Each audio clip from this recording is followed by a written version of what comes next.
Everyone, welcome back to my mini blog. তো আজকে ছিল সরস্বতী পুজো। তো সকাল সকাল আমি, সঞ্জয়, বাকি ফ্রেন্ডসরা একদম টিউনিং করে বেরিয়ে গেছিলাম ঠাকুর দেখতে। স্কুল কলেজে মেন হয় ঠাকুর পুজো। তো চলো এখন কোথায় কোথায় ঠাকুর দেখছি সেগুলো তোমাদেরকে দেখাই, আর কি ঝগড়া হচ্ছে সেটা শোনাই। এখানে মারপিট চলছে, মেয়ে দেখলো কিনা সেটা নিয়ে। সরস্বতী পুজোটা আরো স্পেশাল হয়ে উঠেছিল কারণ আজকে কিন্তু সরস্বতী পুজোর সাথে সাথে ছিল ভ্যালেন্টাইন্স ডে।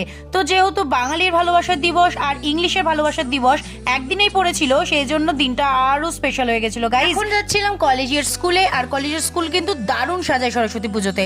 সত্যি কথা বলতে এবছর সরস্বতী ঠাকুর এমন ভাবে করেছে যেন সেগুলো সাদা কালারের জগদ্ধাত্রী।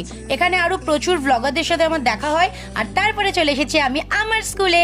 নিজেদের স্কুল আর কলেজে যদি ঠাকুর না দেখতে পারি তাহলে কি হলো। তো চলো এখন আমি আমার স্কুলের ঠাকুরটা দর্শন করে নিলাম, আর আমি স্টাফ রুমে গিয়ে আমার বাকি স্যার ম্যামদের সাথে